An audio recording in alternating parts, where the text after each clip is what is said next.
व्यक्तिगत भिन्नताओं में कल हम व्यक्तिगत भिन्नता के कुछ बेसिक के बारे में पढ़ चुके थे। आज की क्लास की शुरुआत व्यक्तिगत भिन्नताओं के स्रोत से करते हैं। स्रोत का अर्थ होता है व्यक्तिगत भिन्नताओं के कारण। किस किस कारणों से व्यक्तिगत भिन्नता आती है, मतलब व्यक्तिगत भिन्नता की उत्पत्ति किसके कारण होती है, तो ये हो गए स्रोत हो गए।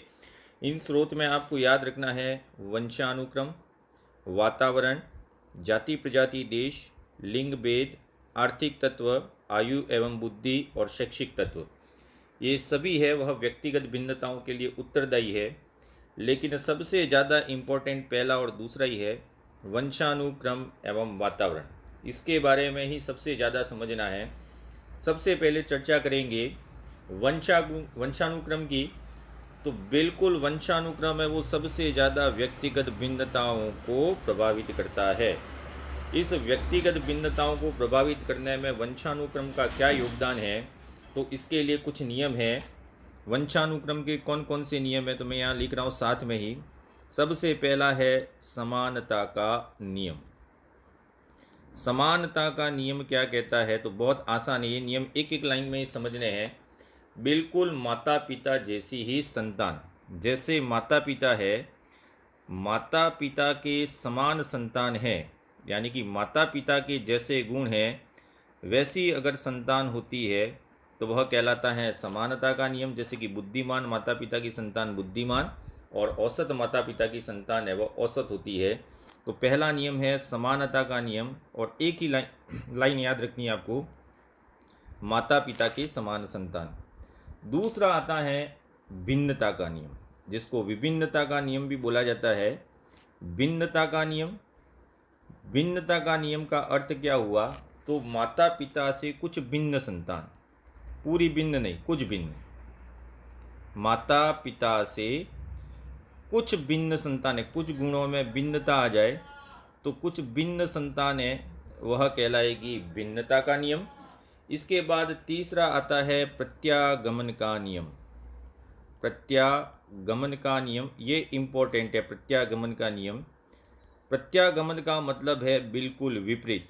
तो अगर माता पिता के बिल्कुल विपरीत संतान होती है, माता पिता के बिल्कुल विपरीत संतान है, वह कहलाएगी प्रत्यागमन का नियम। और इसमें एक प्रश्न आता है, इस सिद्धांत में बालक अपने माता पिता के विशिष्ट गुण को नहीं अपनाता, यानी कि विशिष्ट गुण नहीं आते, केवल अपने माता पिता से कौन से गुण ग्रहण करता है, सामान्य गुण ही ग्रहण करता है। अर्थात प्रत्यागमन के नियम में एक बालक है, वह अपने माता पिता के विशिष्ट गुणों का त्याग कर केवल सामान्य गुण ही ग्रहण करता है। यह नियम कहलाता है प्रत्यागमन का नियम।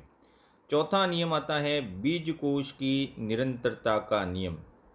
बीजकोश की निरंतरता का नियम, बीजकोश की निरंतरता का नियम यह विज्ञान का नियम है, और इसके अनुसार ये सिद्धांत दिया था वीजमान ने। और वीजमान ने क्या कहा था कि बीजकोश की निरंतरता अर्थात एक गुण है वह अपने माता पिता से जीन द्वारा बच्चों में जाता है। अर्थात जो कारकों का हस्तांतरण है वह एक पीढ़ी से दूसरी पीढ़ी में होता है। यही बीजकोश है वो हर पीढ़ी में स्थानांतरित होते रहते हैं, इसलिए इसका नाम दिया गया बीजकोश की निरंतरता का सिद्धांत। पांचवा नियम था वह मेंडल का नियम था। मेंडल का नियम विज्ञान में आपने पढ़ाई होगा। इसी नियम को कहा गया था प्रभाविता का नियम। प्रभाविता का नियम कहा गया था। और इस प्रभाविता का नियम का अर्थ है जो प्रभावी गुण है वही पीढ़ी में प्रकट होता है, और जो अप्रभावी गुण है वो कई पीढ़ियों के बाद वापस भी प्रकट हो सकता है।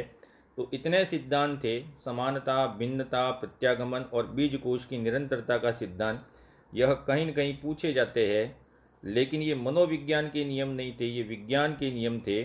और मनोविज्ञान के नियम की बात करें तो एक नियम आता है वह है जैव सांख्यिकी का सिद्धांत।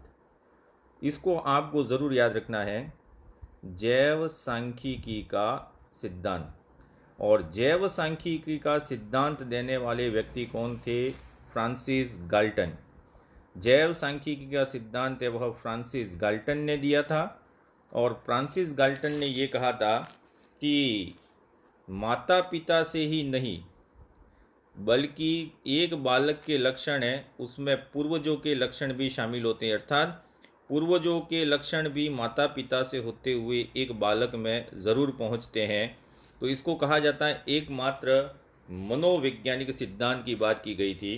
तो यह है वंशानुक्रम।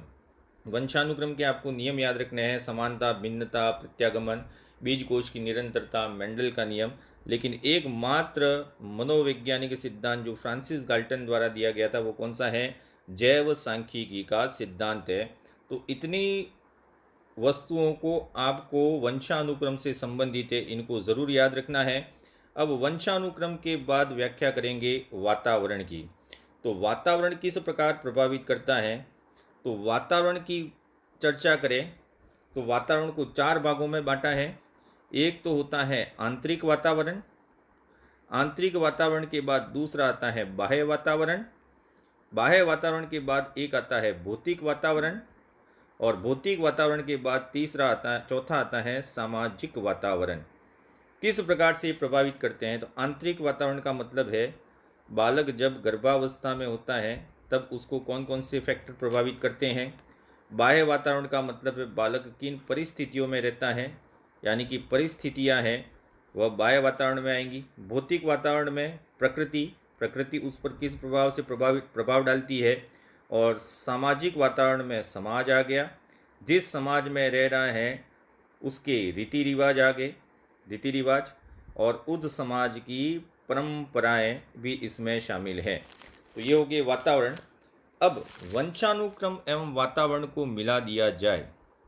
वंशानुक्रम एवं वातावरण दोनों ही सबसे ज़्यादा प्रभावित करते हैं वंशानुक्रम वातावरण। किस तरह से उसको समझें? वंशानुक्रम एवं वातावरण एक दूसरे के पूरक हैं, एक दूसरे के सहायक हैं। दोनों ही याद रखने, एक दूसरे के पूरक हैं, एक दूसरे के सहायक हैं या एक दूसरे के सहयोगी हैं। दोनों ही समान रूप से प्रभावित करते हैं। दूसरा पॉइंट याद रखना है, वंशानुक्रम एवं वातावरण के प्रभावों का पृथक्करण संभव नहीं है। इनके प्रभावों का पृथक्करण संभव नहीं है, अर्थात कौन ज़्यादा प्रभावित करेगा यह पृथक करना बहुत कठिन कार्य है। तो वंशानुक्रम वातावरण एक दूसरे के पूरक, सहायक एवं सहयोगी होते हैं। वंशानुक्रम एवं वातावरण के प्रभावों का पृथक्करण संभव नहीं है, और किसी भी व्यक्ति के व्यक्तित्व का निर्माण है वह हमेशा वंशानुक्रम और वातावरण दोनों के गुणनफल के बराबर होता है। गुणनफल यानी कि उपज है, और इसी से किसी व्यक्ति के व्यक्तित्व का निर्माण होता है। और इसके लिए सूत्र दिया हुआ है, वंशानुक्रम को बोलते हैं हेरिडिटी H इंटू वातावरण को environment E is equal to P होता है।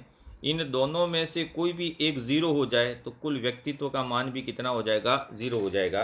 तो वंशानुक्रम एवं वातावरण दोनों ही बिल्कुल उपयोगी है। आपको जाति, प्रजाति, देश, लिंग भेद ये है वह नहीं पढ़ने हैं, आपको वंशानुक्रम वातावरण का याद रखना है। और इसके लिए एक अच्छा सा उदाहरण है, अमरूद के बीज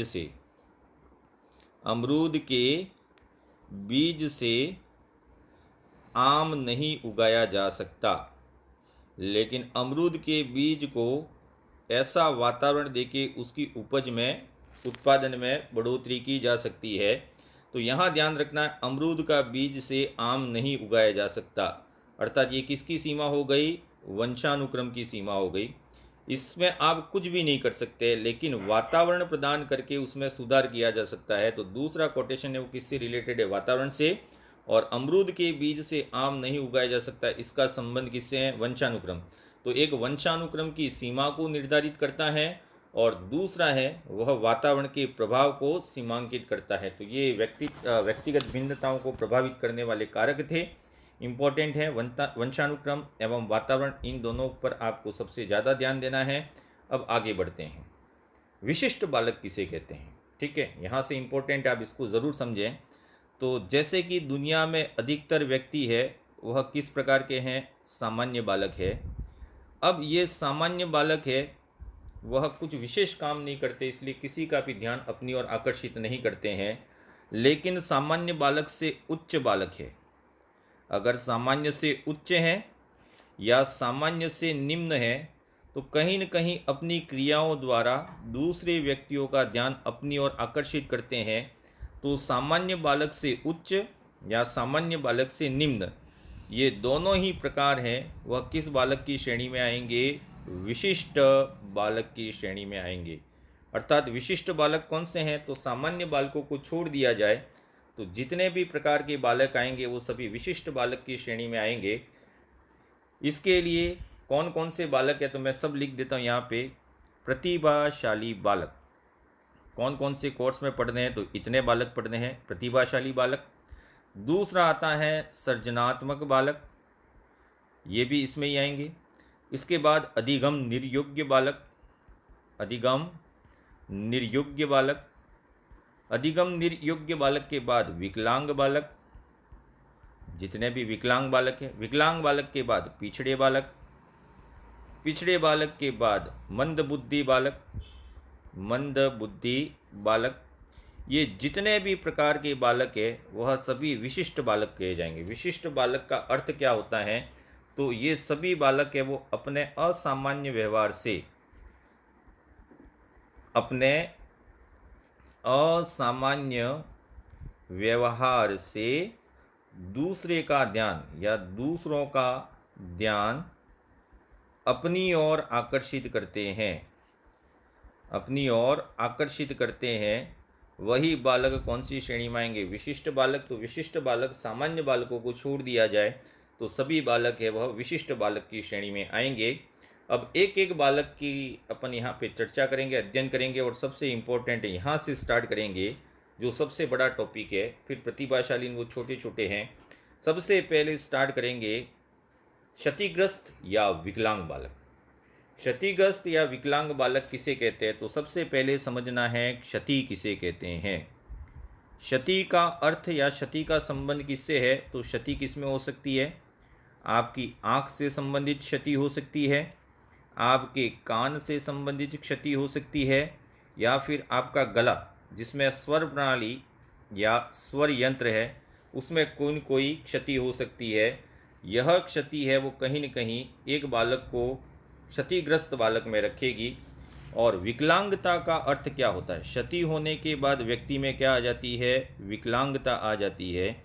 और विकलांगता का अर्थ क्या होता है? तो ऐसा शारीरिक दोष, इसको ज़रूर याद रखना है, ऐसा शारीरिक दोष, आपके शरीर में ऐसा दोष उत्पन्न हो जाए जो व्यक्ति को साधारण क्रियाओं में भाग लेने से रोकता है, जो व्यक्ति को साधारण क्रियाओं में भाग लेने से रोकता है, यही कहलाती है विकलांगता। लेने से रोकता है, तो ये हो गई विकलांगता।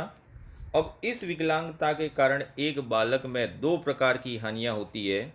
इन दो प्रकार की हानियों में पहली तो है प्राथमिक हानियाँ, पहली होती है प्राथमिक हानियाँ और दूसरे नंबर पर आती है द्वितीयक हानियाँ। प्राथमिक हानियाँ और दूसरा हो गया द्वितीयक हानियाँ। क्या होता है इसका अर्थ समझ ले। प्राथमिक हानियाँ का मतलब है विकलांगता, विकलांगता यह इसकी प्राथमिक हानि आती है। जैसे कि आपका हाथ नहीं है, आपका पैर नहीं है, आप बहरे हैं, आप अंधे हैं, अर्थात जिस अंग के कारण आप विकलांग कहलाए जा रहे हैं वह कहलाती है प्राथमिक हानियाँ। इसमें कोई भी सुधार नहीं कर सकता है। द्वितीयक हानियाँ क्या होती है? तो जब ऐसा होता है कोई शारीरिक दोष आ जाए तो एक बालक में संवेगात्मक अस्थिरता उत्पन्न हो जाती है। यही संवेगात्मक अस्थिरता है वह द्वितीयक हानियों में आती है। जैसे कि एक बालक है, उसका एक हाथ नहीं है, यह प्राथमिक हानि कहलाएगी। इस एक हाथ नहीं होने के कारण वह अपनी साधारण क्रियाओं में भाग नहीं ले सकता है, जिसके कारण उसमें संवेगात्मक स्थिरता आएगी। तो एक शिक्षक है वह इसमें कौन सी हानि की भरपाई कर सकता है और नहीं कर सकता है? तो एक शिक्षक है वह इसको हाथ तो नहीं दे सकता, लेकिन इस बालक के उत्साहवर्धन के लिए कुछ ऐसी परिस्थितियां उत्पन्न करे और इसकी द्वितीयक हानियां हैं उसको उसकी भरपाई कर सकता है। तो एक शिक्षक है, उसका दायित्व है कि वह प्राथमिक हानियों की भरपाई नहीं कर सकता। उसके माता पिता, शिक्षक, समाज, वातावरण कोई भी इसकी भरपाई नहीं कर सकता, लेकिन द्वितीयक हानियों की भरपाई की जा सकती है। तो विकलांगता की ये बेसिक कंसेप्ट थे। अब क्षतिग्रस्त या विकलांग बालकों के कितने प्रकार होते हैं, प्रकार की चर्चा करेंगे। यहाँ से प्रश्न, ये सबसे ज़्यादा इस प्रकार के प्रश्न हैं, वो सेकेंड ग्रेड स्पेशल एजुकेशन के एग्ज़ाम हैं, उसमें इससे सबसे ज़्यादा प्रश्न पूछे गए। उन प्रश्नों पर भी चर्चा करेंगे, कौन कौन से प्रश्न थे। तो प्रकार कितने प्रकार के होते हैं विकलांगता के। तो पहला प्रकार हो गया क्षति के आधार पर।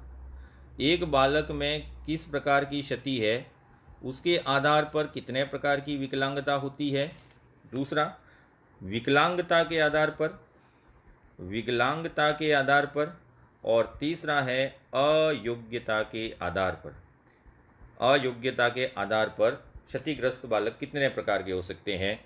यह प्रश्न बहुत कम ही पूछा जाता है। क्षति के आधार पर और अयोग्यता के आधार पर अक्सर प्रश्न पूछा जाता है। क्षति के आधार पर कितनी क्षतियाँ हो सकती है। तो क्षति के आधार पर आपके शरीर में एक तो हो सकती है गामक क्षति। गामक क्षति के बाद मतलब आपके शरीर संचालन में कोई कमी आ जाए तो उसको गामक क्षति बोल सकते हैं। मान लीजिए आपकी आंखें चली जाएं तो इसको बोल सकते हैं दृष्टि क्षति। और आपके कान काम करना बंद कर दे तो इसको बोलेंगे श्रवण क्षति। ये तीनों ही विकलांगता की श्रेणी है। लेकिन क्षति के आधार पर, तो क्षति के आधार पर कितनी क्षतियाँ हो सकती है, गामक, दृष्टि और श्रवण क्षति। विकलांगता किसे कहते हैं, तो ये सभी मिला दें। जैसे कि दृष्टिहीन बालक हैं, वह भी विकलांगता की श्रेणी में आएगा। गूंगे बालक, गूंगे के साथ बहरे बालक, गूंगे, बहरे, हकलाने वाले सभी को मिला दे तो ये बनता है। इसके बाद लंगड़े बालक इसमें ही आएगा, अपंग बालक इसमें ही आएगा और निर्बल बालक। यह सब विकलांगता के प्रकार हैं। लेकिन आपको इसको पॉइंट को याद नहीं रखना, आपको ये क्षति याद रखना है। और अयोग्यता में कितने प्रकार की अयोग्यता आती है, तो एक तो है अधिगम अयोग्यता, जिसमें सभी बीमारियां आ जाएंगी, अधिगम अयोग्यता। और अधिगम अयोग्यता के बाद आता है न्यून बुद्धि बालक, न्यून बुद्धि बालक। तो ये प्रकार हो गए। क्षति के आधार पर बालक 3 प्रकार के होते हैं, विकलांगता के आधार पर बालक बहुत प्रकार के होते हैं, और अयोग्यता के आधार पर बालक कितने प्रकार के होते हैं, 2 प्रकार के। आपको कोर्स में ये 2 पढ़ने हैं, तो ये 2 पढ़ने के साथ साथ बीच वाले सभी आ जाएंगे। क्षति के आधार पर बात करें तो एक होती है गामक क्षति, दृष्टि क्षति और श्रवण क्षति। एक एक बालक की चर्चा करेंगे, क्या मतलब होता है। सबसे पहले है गामक क्षति। क्षति के आधार पर अध्ययन करेंगे गामक क्षति का। गामक क्षति क्या होती है, तो समझ लें कहाँ कहाँ आपके मिस्टेक होती है शरीर में। एक तो है आपका स्नायु तंत्र यानी कि तंत्रिका तंत्र, आपका स्नायु तंत्र यानी कि नर्वस सिस्टम, और दूसरा है मांसपेशियाँ। अगर इन दोनों में कोई कमी आ जाए, स्नायु तंत्र और मांसपेशियों में कमी से किसी बालक का गतिवाही विकास अवरुद्ध हो जाए, किसी बालक का गतिवाही विकास अवरुद्ध हो जाए, तभी इसको बोला जाता है गामक क्षति। तो इसको ये समझ लें कि गामक क्षति है वो डेफिनेटली आपके मस्तिष्क से संबंधित है, इसलिए इसी को बोला जाता है सेरेब्रल पल्सी। ये आपको ज़रूर याद रखना है, सेरेब्रल पल्सी कहा जाता है। सेरेब्रल का होता है मस्तिष्क और पल्सी का मतलब होता है अयोग्यता। अगर आपका सीपीयू ही काम करना बंद कर दे तो आपका नर्वस सिस्टम भी काम नहीं करेगा और आपकी मांसपेशियां भी काम नहीं करेंगी। तो गामक क्षति का संबंध किससे है, मस्तिष्क से। और गामक क्षति को किस नाम से जाना जाता है, सेरेब्रल पल्सी। और सेरेब्रल पल्सी का अर्थ होता है मस्तिष्क विकार से पैदा होने वाली गामकहीनता। मस्तिष्क विकार से पैदा होने वाली गामकहीनता, ठीक है, इसको ही बोला जाता है सेरेब्रल पल्सी बोला जाता है। अब गामकहीनता है वह कितने प्रकार की होती है, ये तीनों प्रश्न है वो सेकेंड ग्रेड स्पेशल एजुकेशन 2017 के पेपर में 3 प्रश्न आए थे इसी से ही, गामकहीनता, क्योंकि वो स्पेशल एजुकेशन से रिलेटेड था। ये कितने प्रकार की होती है अंग्रेजी में पूछा गया था। सबसे पहले गामक क्षति होती है जिसको नाम दिया गया है कठोरता। कठोरता कठोरता के बाद दूसरा आता है निरुद्देश्य गति। निरुद्देश्य गति, ये गामकहीनता के बारे में ही पढ़ रहे हैं, निरुद्देश्य गति। और तीसरा आता है इसमें अनियंत्रित गति। अनियंत्रित गति, ये तीनों ही गामक क्षति के अंतर्गत आते हैं। इसमें अंग्रेजी नाम पूछे गए थे। पहला नाम है, कठोरता को बोलते हैं स्पेस्टिसिटी। ये बिल्कुल याद रखना है आपको, स्पेस्टिसिटी को बोला गया है कठोरता। ठीक है, कैसे बोला गया उसकी भी व्याख्या करेंगे। निरुद्देश्य गति को बोला गया है एथेसिस या एथेनेसिस, और लास्ट में है वह बोला गया है एटेक्सिया। एटेक्सिया, ये नाम बिल्कुल याद रखने इंपॉर्टेंट है। स्पेस्टिसिटी क्या होती है, एथेनेसिस क्या होता है और एटेक्सिया क्या होता है। तो कठोरता का मतलब है एक प्रकार का लकवा, एक प्रकार का लकवा है। अब एक प्रकार का लकवा है, इसका मतलब आपके जो शरीर के अंग हैं उनकी गति बिल्कुल बंद हो जाएगी, जिससे सामंजस्य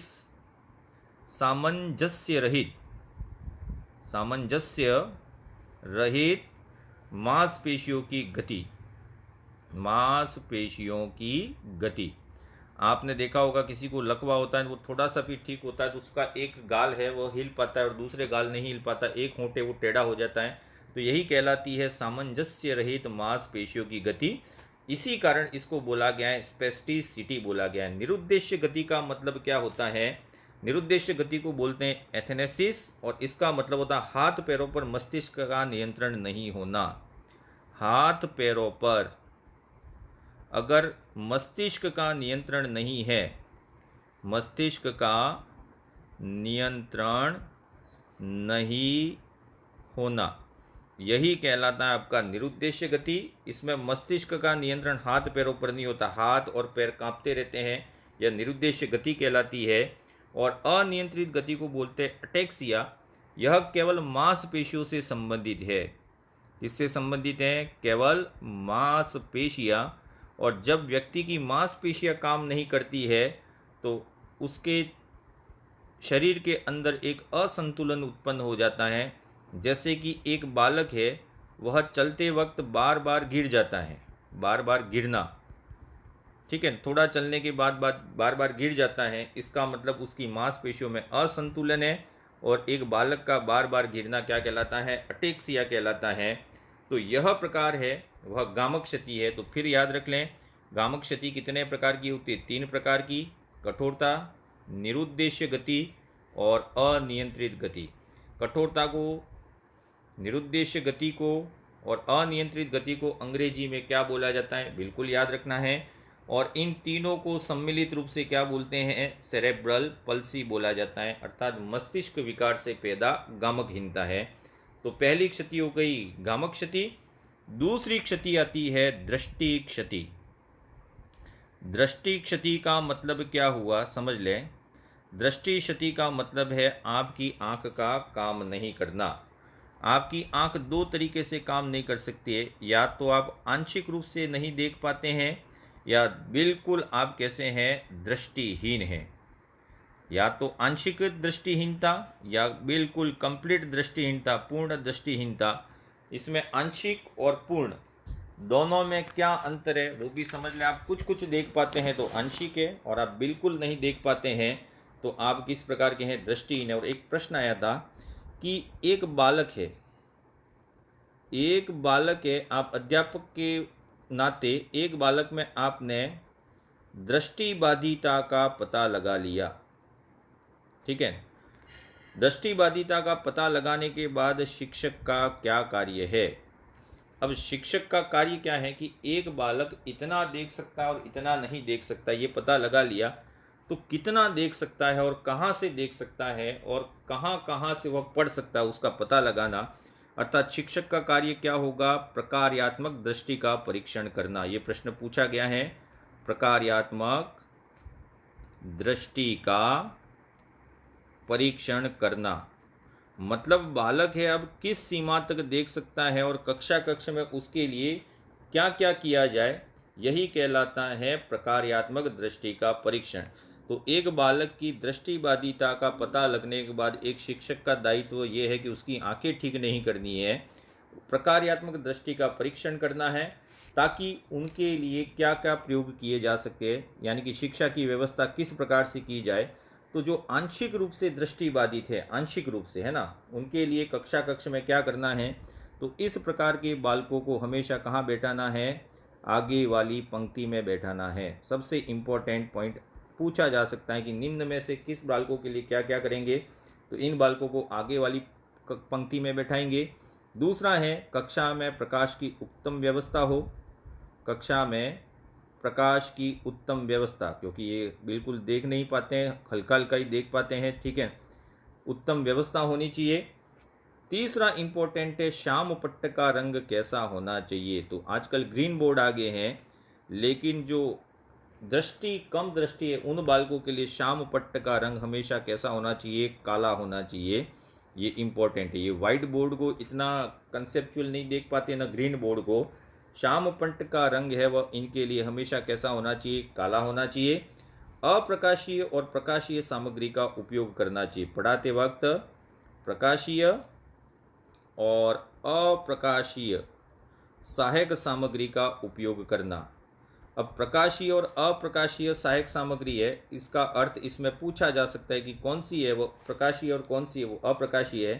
प्रकाशीय का मतलब हो गया सूक्ष्मदर्शी, ये प्रकाशीय है। दूसरा है वर्धन यंत्र, मैग्नीफायर लेंस बोलते हैं, वर्धन यंत्र। और तीसरा है टेलीस्कोप, ये प्रकाशीय यंत्र में आते हैं। और अप्रकाशीय यंत्र में आते हैं लैंप, लैंप के अलावा वाचन स्टैंड और वाचन स्टैंड के साथ एक आता है अवशोषण लेंस। ये अवशोषण लेंस भी परीक्षा में पूछा गया है किस प्रकार का सहायक सामग्री है, तो ये अवशोषण लेंस है वह अप्रकाशीय सामग्री में आएगा। अब अवशोषण लेंस क्या होता है उसकी चर्चा नहीं करेंगे। इसके साथ ही इन बालकों को पढ़ाने के लिए आपको यथार्थ अनुभव, मतलब आपको एग्जाम्पल देने, वो यथार्थ देने हैं, तो आपके एग्जाम्पल कैसे होने चाहिए, यथार्थ अनुभवों पर आधारित होने चाहिए। और इनको पढ़ाते वक्त मूर्त वस्तुओं का उपयोग करना चाहिए।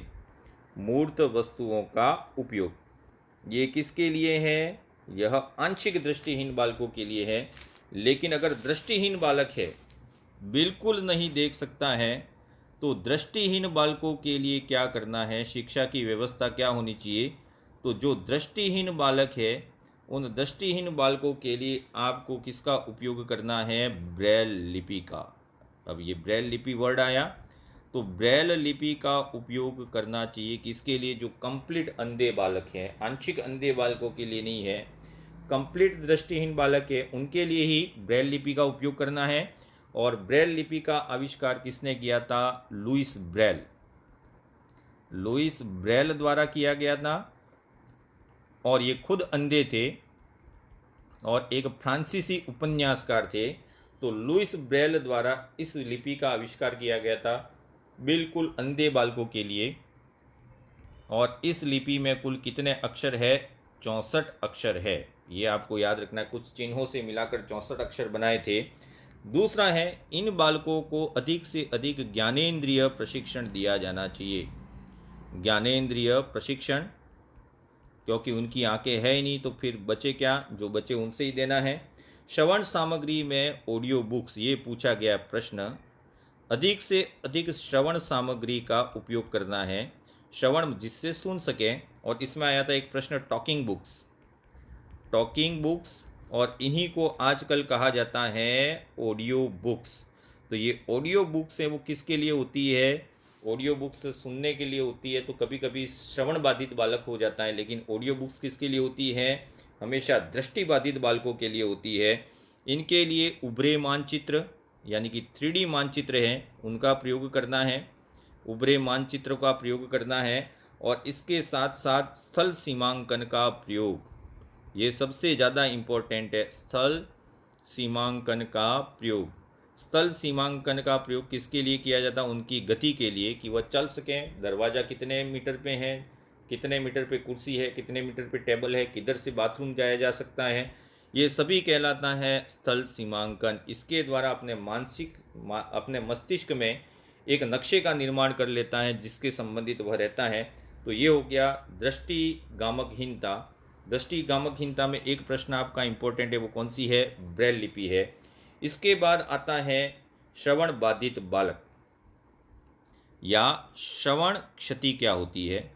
अगर आपके सुनने में कोई कमी आ जाए तो वो कहलाता है श्रवण क्षति।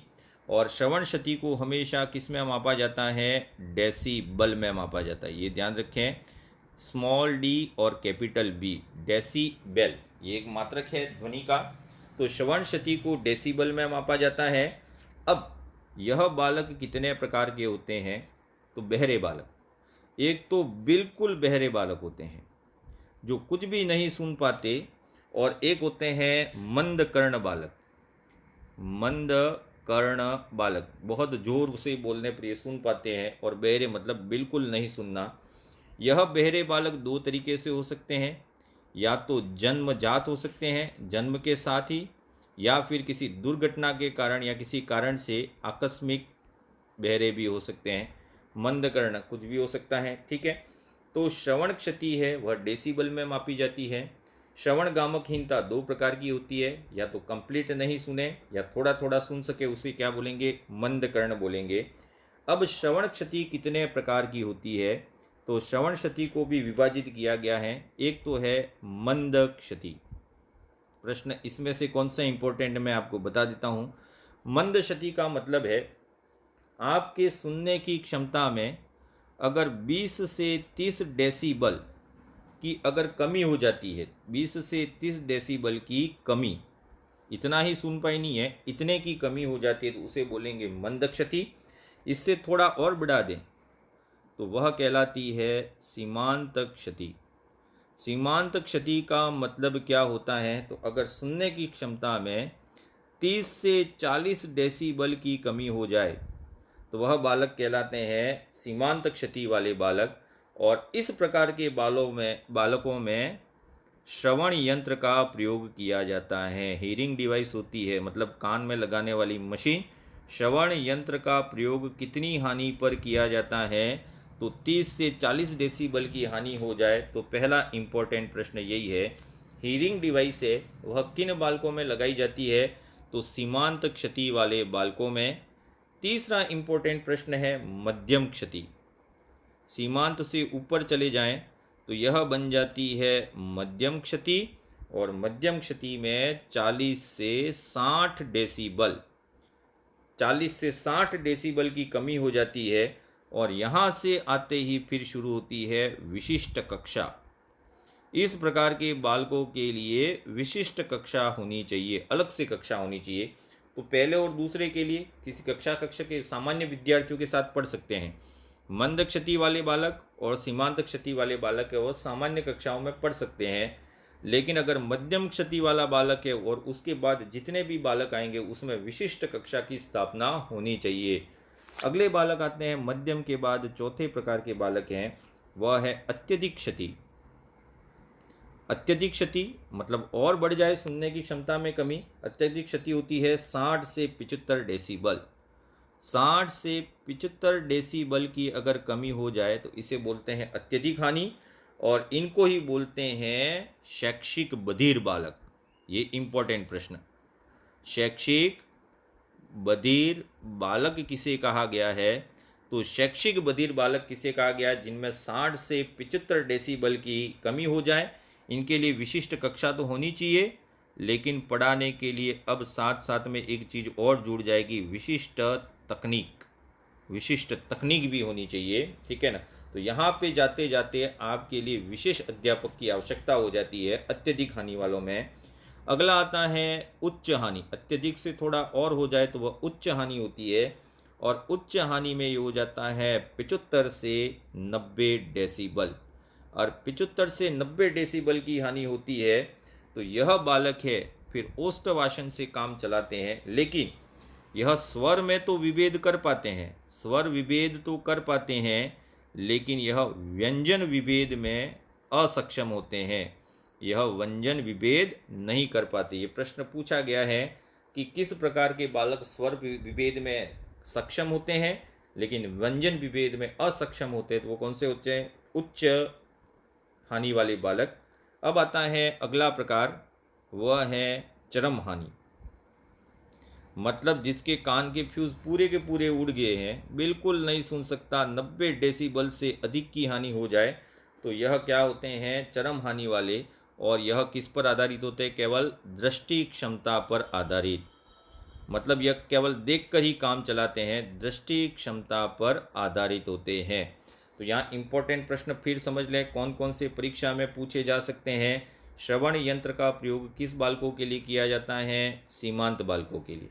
विशिष्ट कक्षाओं की स्थापना कौन से बालकों के लिए है? तो मध्यम से लगाकर सभी के लिए। शैक्षिक बधिर बालक कौन से होते हैं? तो 60 से 75 डेसिबल वाले।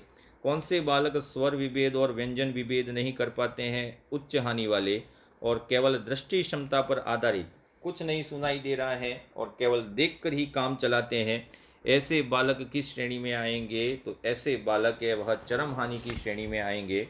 अब इस प्रकार के बालकों का शिक्षा का स्वरूप क्या होना चाहिए कि बहरे बालकों को पढ़ाने के लिए शिक्षा का स्वरूप क्या होना चाहिए? तो इस प्रकार के बालकों को पढ़ाने के लिए आपको एक तो पहला पॉइंट याद रखना है, प्रकंपन, प्रकंपन एवं स्पर्श ज्ञान द्वारा, स्पर्श ज्ञान द्वारा प्रशिक्षण दिया जाए। ये प्रश्न बिल्कुल ऐसा ही पूछा गया था, प्रकंपन एवं स्पर्श ज्ञान द्वारा प्रशिक्षण दिया जाए। इसके लिए एक विधि यूज होती थी, काइनेस्थेटिक क्यूज। ये प्रश्न पूछा गया, स्पर्श द्वारा जो विद्यार्थी पढ़ते हैं उनको काइनेस्थेटिक विद्यार्थी बोलते हैं। तो ये काइनेस्थेटिक शब्द है वह किससे संबंधित है? श्रवण बाधिता से। और क्यूज शब्द यूज हुआ है, यहाँ क्यूज की स्पेलिंग है CUES है, वो क्यूज नहीं है जो लाइन होती है। इस प्रकार के बालकों को पढ़ाने के लिए सबसे पहली विधि थी टेक्सटाइल फ्यूज पद्धति। देखो, ब्रेल लिपि अंधे बालकों के लिए है, टेक्सटाइल फ्यूज पद्धति है। वह टेक्सटाइल फ्यूज पद्धति है वह संकेतों द्वारा जो समझाया जाता है वह कहलाती है टेक्सटाइल फ्यूज पद्धति। लेकिन अभी जो चल रही है वो कौन सी है? ओष्ठवाचन। ओष्ठवाचन विधि का निर्माण किसने किया? तो ओष्ठवाचन विधि का निर्माण किया गया था फिट्जगेराल्ट ने। फिट्जगेराल्ट द्वारा इसका निर्माण किया गया था और इसको बोला जाता है फिट्जगेराल्ट की, KEY की बोला जाता है। इसमें एक शिक्षक द्वारा क्रमानुसार 4 शब्दों का प्रयोग किया जाता है अंग्रेजी वर्णमाला के। एक तो है हु के बाद आता है व्हाट, क्रमानुसार है ये। इसके बाद हाउ मैनी, और हाउ मैनी के बाद आता है वेयर। क्रमानुसार 1, 2 और 3 और 4 इन शब्दों का प्रयोग किया जाता है। तो इसके द्वारा ही हमेशा श्रवण बाधित बालक हैं उनका उपचार किया जाता है, मतलब शिक्षण प्रदान किया जाता है। तो 3 विधियां आपको याद रखनी है। ब्रेल लिपि के बारे में आपको याद रखना है, ब्रेल लिपि के बाद आपको दूसरा टेक्सटाइल फ्यूज पद्धति के बारे में याद रखना है, और एक है फिट्जगेराल्ट की, इसी को बोला जाता है ओष्ठवाचन।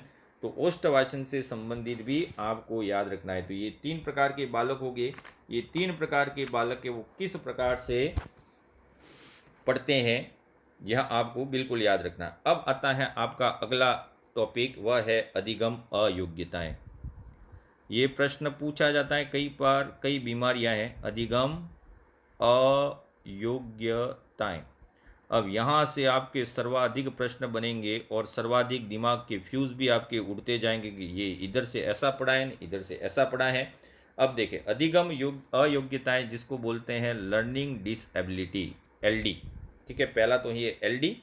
और अधिगम अयोग्यता शब्द का सबसे पहले प्रयोग किसने किया था? सैमुअल किर्क द्वारा। सैमुअल किर्क द्वारा अधिगम अयोग्यता शब्द का प्रयोग किया गया था। अब सैमुअल किर्क ये जब अपन गेस्टाल्टवाद पढ़े थे तो सारी बीमारियां पढ़ चुके हैं, वहाँ से थोड़ा सा आप मैटर वापस पढ़ लीजिएगा। लेकिन यहाँ बेसिक बेसिक चीज़ें अधिगम अयोग्यता तक ही पढ़ेंगे। अधिगम अयोग्यता का मतलब कहाँ कहाँ अयोग्यता है, तो एक बालक के वाचन में कठिनाई आए, वाचन, वाचन के साथ साथ है लेखन, लेखन में कठिनाई, लेखन के साथ साथ है एक बालक की वर्तनी, वर्तनी के साथ साथ है उच्चारण, और उच्चारण के साथ साथ एक शब्द और जोड़ देते हैं संक्रिया।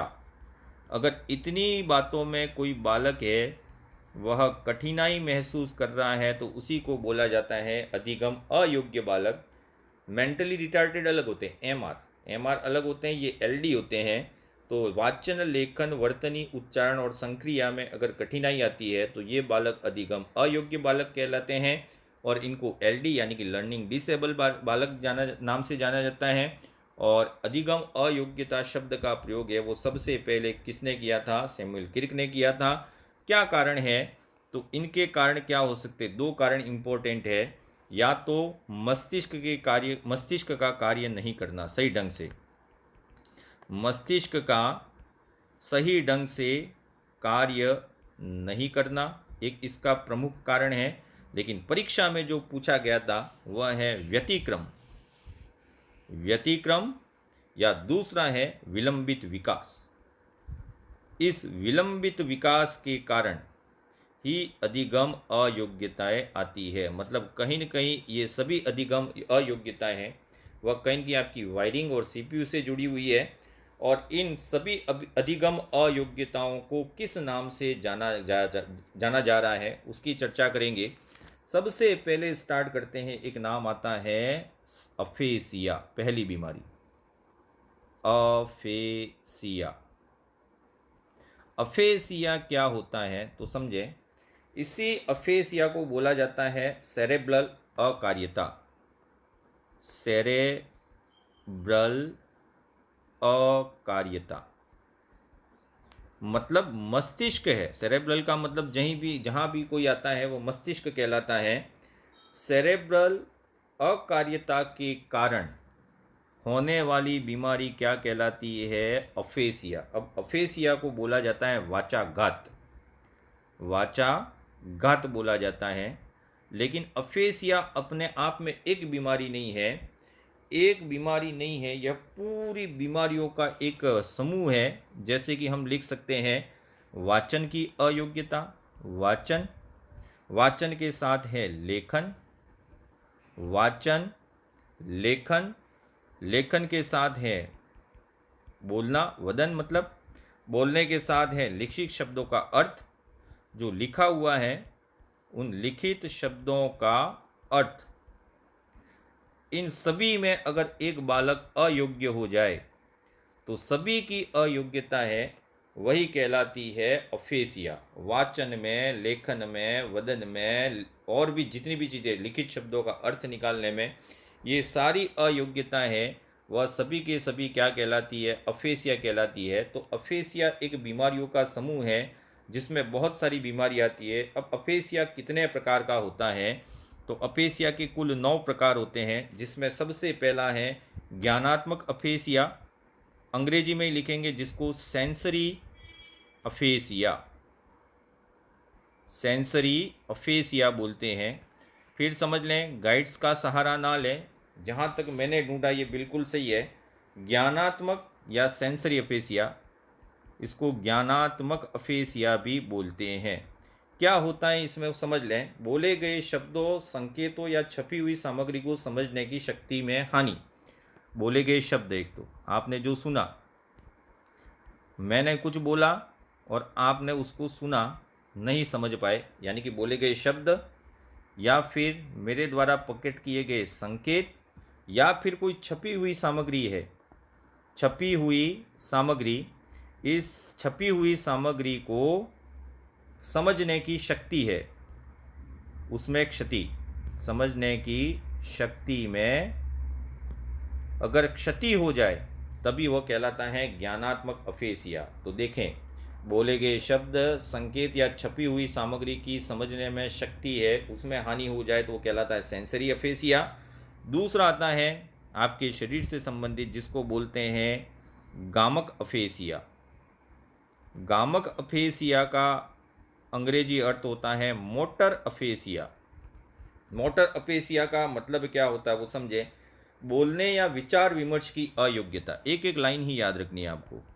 बोलने या विचार विमर्श की अयोग्यता। अगर आप विचार विमर्श नहीं कर पा रहे हैं, बोल नहीं पा रहे हैं, तो इस प्रकार की अयोग्यता है, वह कहलाएगी मोटर अफेसिया। और इस प्रकार में केवल बालक छोटे छोटे शब्दों का ही उच्चारण कर पाता है, छोटे छोटे शब्दों को ही बोल पाता है। तो छोटे छोटे शब्दों का ही उच्चारण कर पाए और बड़ा शब्द है उसमें उसकी जीभ अटक जाए, तो वह कहलाता है गामक अफेसिया, जिसको बोलते हैं मोटर अफेसिया। अब आता है अलेक्सिया। अलेक्सिया, अलेक्सिया का एक लाइन में अर्थ क्या होता है, तो अलेक्सिया होती है वाचन की अयोग्यता। वाचन की अयोग्यता।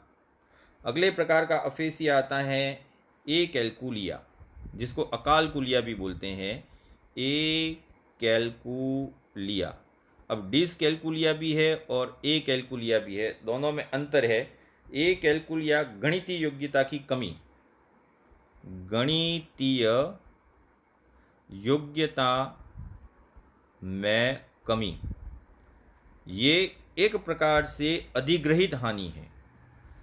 अधिग्रहित हानि है मतलब धीरे धीरे बढ़ती जाती है, अधिग्रहित हानि है, इसका वर्णन होता है। तो देखो, एक ए कैलकुलिया और डिसकैलकुलिया, डिसकैलकुलिया बाद में आएगा, उसका भी वर्णन करेंगे, लेकिन फिर समझ लें ए कैलकुलिया का मतलब क्या होता है, गणितीय योग्यता में कमी, जिसको बोलते हैं अधिग्रहित हानि बोलते हैं। फिर आता है ए ग्राफिया, 5वें नंबर पर आता है ए ग्राफिया। ए ग्राफिया, जहाँ ग्राफ आया इसका मतलब समझ लीजिए लिखना है लेखन संबंधी। लेखन संबंधी, अगर आप लिख नहीं पा रहे हैं तो लेखन संबंधी अयोग्यता है, वह क्या कहलाती है, ए ग्राफिया कहलाती है। फिर आता है अप्रेक्सिया। अप्रेक्सिया, अप्रेक्सिया का मतलब है प्रत्यक्षण अक्षमता। प्रत्यक्षण अक्षमता। और प्रत्यक्षण अक्षमता का एक उदाहरण पूछा गया था, एक व्यक्ति अपने बटन सही नहीं लगा पा रहा है। बटन सही नहीं लगा पाना, एक बालक है, वह अपने बटन को सही नहीं लगा पा रहा है, मतलब उसमें प्रत्यक्षण क्षमता नहीं है, यह कहलाती है अप्रेक्सिया। अप्रेक्सिया के बाद आती है nominal AfrAsia. Nominal AfrAsia. Nominal AfrAsia मतलब बिल्कुल साधारण होता है, नाम मात्र का अफेसिया होता है। वस्तु का सही नाम बताने में असमर्थता, पहले वस्तु देख ली है फिर उसका नाम पूछा जाए, तो वस्तु का नाम बताने में अगर असमर्थता है तो वह क्या कहलाएगी, आपकी नॉर्मल अफेसिया। इसके बाद आता है मिश्रित अफेसिया। मिक्स्ड अफेसिया बोलते हैं, मिश्रित अफेसिया। मिश्रित अफेसिया का मतलब है सामान्य बुद्धि विकास में शिथिलता। शब्द ही याद रखने आपको, सामान्य बुद्धि विकास में शिथिलता। शिथिलता, ठीक है, ये कहलाता है मिश्रित अफेसिया। और एक आता है एनेथन अफेसिया, ये पूछा गया है, आपको याद रखना है एनेथन अफेसिया। और अनेथन अफेसिया का अर्थ क्या होता है, तो अनेथन अफेसिया का मतलब है अगर कोई व्यक्ति अस्पष्ट उच्चारण करता है तो वह कहलाता है अनेथन अफेसिया। इतनी सारी बीमारियों के नाम आपने कहीं नहीं सुने होंगे, लेकिन बिल्कुल सुनना है, फिर भी पूछे क्या जाएंगे, तो जो हमने गेस्टाल्टवाद में पढ़ाए थे वही पूछे जाएंगे। तो ये हो गया अनेथन अफेसिया। अब आता है अगर एक बालक में अंक गणितीय विकार आ जाए, अंक गणितीय विकार, अब एक एक विकार की बात करेंगे। अंक गणितीय विकार आ जाए तो इसको बोलते हैं डिसकैलकुलिया। डिसकैलकुलिया। अब देखो, ए कैलकुलिया और डिसकैलकुलिया में क्या अंतर है, तो वह अधिग्रहित होता है, जबकि यहाँ डिसकैलकुलिया में क्या होता है, गणित की जटिल अवधारणाएं तो समझ जाता है व्यक्ति, गणित की जटिल अवधारणाएं तो उसके समझ में आ जाती है, ठीक है ना, वो समझ लेता है, लेकिन सामान्य प्रक्रियाएं करने में उसको कभी कभी बाधा आती है, गणित की सामान्य प्रक्रिया करने में बाधा आती है। दूसरा, बाएं दाएं में लेफ्ट कौन सा है, राइट कौन सा है, तो आपको पूछा जाए अचानक सडनली कि आपका लेफ्ट कौन सा है, तो आप 3-4 प्रक्रिया दिमाग में करेंगे, इधर ये जमना बायां ऐसे करके। दूसरा है दिशा क्रम या दिशा भ्रम। दिशा क्रम या फिर आप किसी के चेहरे को पहचानने में असमर्थ है, तो ये होता है डिसकैलकुलिया। यहाँ समझे, जैसे कि मैं कर दूँ 2 × 2 / 4 × 6 + 9 - 3, यह साधारण प्रक्रिया है। लेकिन अगर आपको दे दिया जाए cos² 45 degree plus sin² 90 degree, ये आपके लिए आसान हो जाएगा, जटिल उदाहरण। लेकिन ये बेसिक ऑपरेशन है, उसको करने में अगर आपको दिक्कत आती है तो आपको हो जाएगा ये डिसकैलकुलिया। तो ये अंक गणितीय विकार हैं। दूसरा आता है लेखन विकार। अगर आप लिखने से संबंधित कोई कमी कर रहे हैं तो वो लेखन विकार आएगा। और लेखन विकार में आता है डिसग्राफिया। डिसग्राफिया और आगे भी एक ग्राफिया पढ़े थे। डिसग्राफिया का अर्थ क्या होता है? पूरी तरह निर्देशन के बाद, अंतर समझे, पूरी तरह निर्देशन के बाद भी, निर्देशन के पश्चात भी अगर कोई लेखन में विकृति करता है, लेखन में विकृति करता है, तब ये क्या कहलाएगा? डिसग्राफिया। फिर समझ ले, एक ग्राफिया यहाँ पे आया था, ए ग्राफिया। लेखन संबंधी अयोग्यता है वह ए ग्राफिया कहलाती है। लेकिन इसी के अंदर, ए ग्राफिया के अंदर ही फिर डिसग्राफिया आएगा। पूरी तरह निर्देशन के पश्चात भी कोई बालक लेखन में विकृति कर रहा है तो यह क्या कहलाएगा? डिसग्राफिया। और इसी डिसग्राफिया में एक चीज़ और जोड़ देते हैं कि दिमाग तो सही चल रहा है, दिमाग में तो आप किसी शब्द को सही समझ रहे हैं, लेकिन आप लिखते वक्त उसकी गलती कर रहे हैं। देखना, फिर समझ लेना, लेखन में एक कमी ये हो गई, लेखन में एक पढ़ लिया ए ग्राफिया, दूसरा पढ़ लिया डिसग्राफिया, लेकिन दिमाग सही चल रहा है, लेकिन लिखते वक्त गलती कर रहे हैं। कुछ अक्षरों को आप खा जाते हैं, बीच में एक अक्षर छूट जाता है, जैसे मैं बोर्ड पे लिखता हूँ तो अक्सर ऐसा होता है। इसी बीमारी को बोलते हैं डिसप्रेक्सिया। अब ये बिल्कुल याद रखना है, डिसप्रेक्सिया कि बालक लिखते वक्त कुछ शब्द छोड़ देता है या अधूरे शब्द लिखता है। तो अधूरे शब्द लिखने को क्या बोलेंगे? डिसप्रेक्सिया बोलेंगे। अर्थात दिमाग और हाथ का समन्वय सही नहीं है, तो यह कहलाता है आपका डिसप्रेक्सिया कहलाता है। और एक आता है आपका वर्तनी विकार। वर्तनी विकार का अर्थ है डिसआर्थोग्राफिया।